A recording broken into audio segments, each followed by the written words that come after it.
Sarah drove through the blinding snowstorm, her knuckles white on the steering wheel. The GPS had stopped working an hour ago and her phone had no signal. The old highway stretched endlessly before her, covered in fresh snow that made it nearly impossible to see the road's edge. When the cabin finally appeared through the white curtain of falling snow, Sarah felt relief wash over her. She had rented it for a week to finish writing her novel, seeking solitude in the remote mountains. The wooden structure looked ancient, with icicles hanging from the roof like sharp teeth. She parked and grabbed her bags, running through the storm to the front door. The key was under the mat, just as the owner had promised. Inside, the cabin was freezing and smelled of old wood and something else she couldn't identify. Something musty and unpleasant. Sarah quickly started a fire in the stone fireplace. As the flames grew, shadows danced across the walls. She noticed scratch marks on the wooden floor near the windows, deep gouges that looked like they had been made by fingernails. She shivered, telling herself it was just from the cold. That night, as the wind howled outside, Sarah heard whispers. At first, she thought it was just the wind moving through the cracks in the old cabin, but the whispers seemed to form words she couldn't quite understand. They came from everywhere and nowhere at once. Morning brought no relief. The storm had intensified and snow was piled halfway up the windows. Sarah was completely snowed in. She tried her phone again, but there was still no signal. The whispers had stopped with the dawn, but the memory of them made her skin crawl. While exploring the cabin in daylight, Sarah found a loose floorboard in the bedroom. Underneath was a leather journal, old and water-stained. The entries were dated from 1952, written by a woman named Elizabeth who had lived in the cabin with her husband during a particularly brutal winter. Sarah read with growing horror. Elizabeth wrote about hearing whispers in the walls. She wrote about her husband changing, becoming cold and distant. His skin had turned pale, almost blue. He stopped eating, stopped sleeping, just stood at the window staring out at the snow for hours. The final entry made Sarah's blood run cold. Elizabeth wrote, "He's not my husband anymore. Something came in with the cold. It wears his face, but his eyes are empty like the winter sky. It whispers to me at night, promising to make me like him. I can feel the cold spreading inside me. If anyone finds this, burn the cabin. Don't let the winter in." That night, the whispers returned, louder than before. Sarah could make out words now. "Let us in. We're so cold. Let us in." Sarah woke on the third morning feeling strange. Her fingers were numb, and when she looked at them, they had a slight blue tinge. She told herself it was just poor circulation from the cold. But deep down, she knew something was wrong. The whispers no longer frightened her. In fact, they were almost comforting. She found herself standing at the window for long periods watching the snow fall. The storm had not let up for 3 days. The world outside was nothing but white. In the mirror, Sarah noticed her eyes looked different. The warm brown color seemed faded, replaced by something pale and icy. She touched her reflection, and the glass was cold enough to hurt. But she didn't pull away. The cold felt good. She stopped trying to keep the fire going. The cold didn't bother her anymore. In fact, the heat from the flames made her uncomfortable. She opened the windows, letting the winter wind rush in. The whispers grew excited, swirling around her like invisible hands. Sarah sat down to write, but instead of working on her novel, she found herself writing in Elizabeth's journal. Her handwriting looked different, cramped and strange. She wrote about the cold and how beautiful it was, how it had always been waiting for her. By the 4th day, Sarah no longer felt human. Her skin had turned the color of frost. She no longer felt hungry or tired. She just stood at the window watching, waiting. The whispers were inside her now, part of her thoughts. She understood everything now. The cabin was a doorway. Every winter, when the storms came hard enough, something ancient and cold could slip through. It wore human faces and lived in the spaces between snowflakes. It had taken Elizabeth's husband. It had tried to take Elizabeth. Now it had taken Sarah. But Sarah was different. She didn't fight it. She welcomed it. The cold filled the empty spaces inside her that she'd been carrying for years. All her worries, her fears, her loneliness, the cold froze them all away until she felt nothing but winter peace. She heard a sound outside. A car engine. Someone was coming up the road. Sarah smiled, though her frozen lips cracked slightly. The whispers grew excited. They were hungry for warmth, for life, for someone new to join them. The park ranger found Sarah's car buried in snow. The storm had finally broken, and he was checking on the remote cabins. He knocked on the door, calling out. No answer. The door was unlocked, swinging open at his touch. Inside, the cabin was freezing. All the windows were open. Snow had blown in, covering everything in white. He found Sarah standing in the bedroom, staring out the window.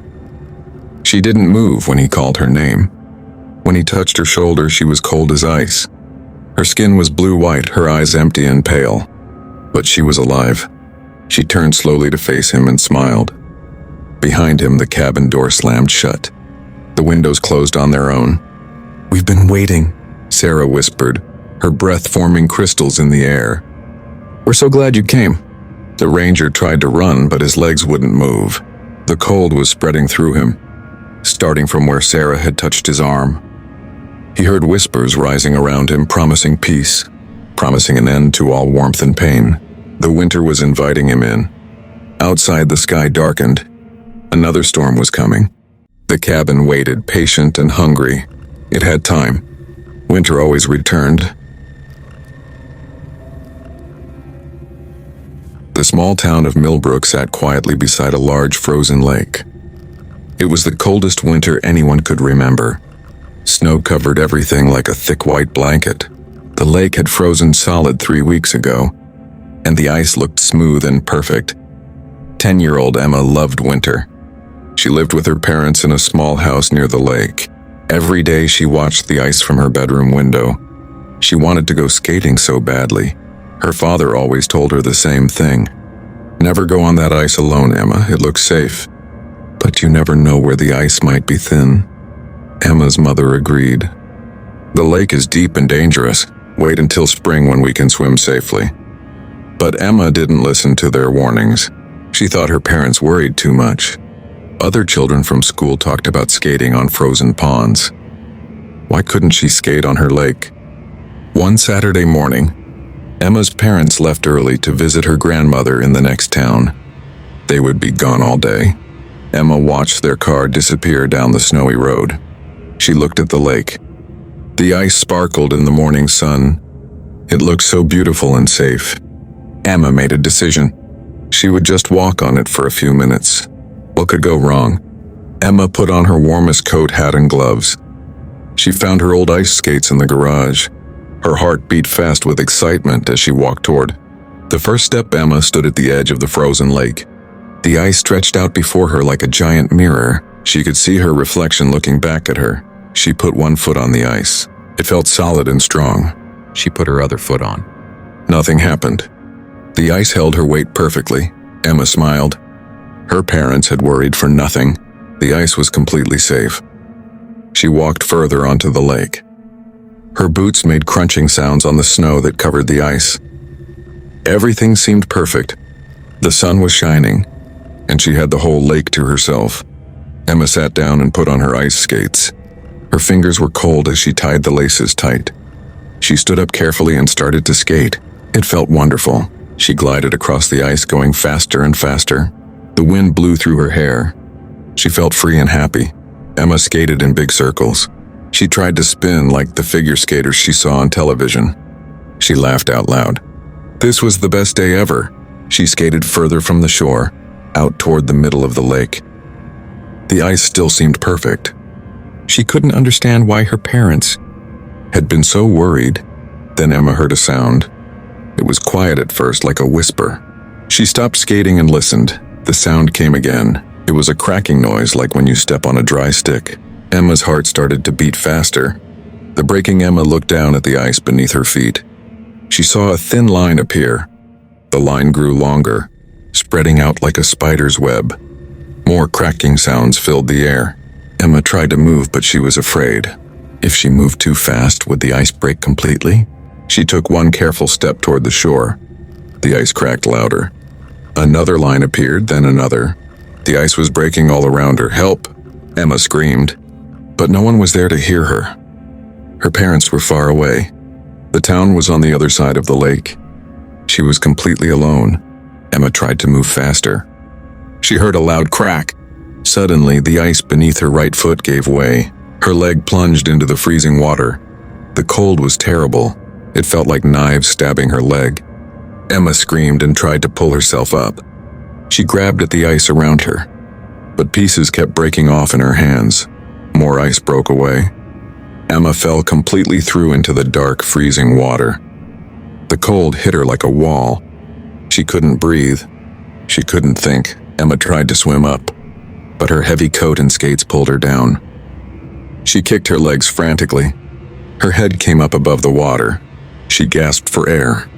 She grabbed at the edge of the ice hole, trying to pull herself out, but every time she tried, more ice broke away. The hole was getting bigger. Emma's fingers were numb. She couldn't feel her legs anymore.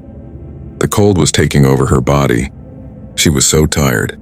She wanted to close her eyes and sleep. No, she told herself, I have to stay awake. I have to get out. Emma kept trying to climb out of the water. Her arms felt weak. Everything was so cold. She had never felt anything so cold in her life. She looked around desperately. The shore was too far away to swim to. The ice between her and the shore was broken in many places. Even if she got out of the water, she might fall through again. Emma started to cry. Tears froze on her cheeks. Please, someone help me, she whispered. Her hands were turning blue. She couldn't feel her fingers anymore. Her whole body was shaking violently. She knew this was very bad. She knew she might die. Emma thought about her parents. They would come home and find her gone. They would search for her. They would find her skates by the lake. They would know what happened. I'm sorry, Mom and Dad, Emma cried. I should have listened to you. She tried one more time to pull herself onto the ice. She used all her remaining strength. Her arms shook with effort. She got her chest onto the ice, but her legs were still in the water. Emma lay there, half in and half out of the water. She was too tired to move anymore. The cold was making her sleepy. Her eyes started to close. Suddenly, she heard a sound. It was a dog barking. Emma opened her eyes. She saw a big brown dog running across the ice toward her. The dog stopped near the hole in the ice. Behind the dog came a man. He was old, with white hair and a thick beard. He wore a heavy winter coat. Hold on, the man shouted. Don't move! The man lay down flat on the ice. He spread his weight out so he wouldn't fall through. He crawled toward Emma slowly and carefully. Grab my hand, he said when he got close. Enough, Emma reached out. Her hand was so cold she could barely move her fingers. The man grabbed her wrist with both hands. I've got you, he said. Now we're going to pull you out slowly. Don't kick, just let me pull. The man pulled. Emma felt herself sliding out of the water onto the ice. Her legs came out. She was completely out of the water, but they weren't safe yet. They were still on the broken ice. Now we crawl, the man said. Follow me exactly. Stay flat on your belly. Emma crawled behind the man. Her whole body shook with cold. She could barely move, but she forced herself to keep going. The dog walked beside them, watching carefully. They crawled for what seemed like hours. Finally, they reached solid ice near the shore. The man stood up and picked Emma up in his arms. He carried her off the ice onto the snowy ground. The man took off his coat and wrapped it around Emma. He picked her up again and started walking quickly toward the town. My name is Mr. Peterson, he said. I was walking my dog Max when we heard you scream. You're going to be okay now. Mr. Peterson carried Emma to the hospital. Doctors worked on her for hours. Her body temperature was dangerously low. She had frostbite on her fingers and toes, but she survived. Emma's parents arrived at the hospital. Her mother cried and hugged her carefully. Her father held her hand and didn't let go. I'm so sorry, Emma whispered. I should have listened to you. We're just glad you're alive, her mother said. Emma stayed in the hospital for 2 weeks. She lost 2 toes to frostbite. She would walk with a limp for the rest of her life, but Emma learned an important lesson that terrible winter day. She learned that some warnings are given for very good reasons. She learned that nature can be beautiful and dangerous at the same time, and she never went near the frozen lake again.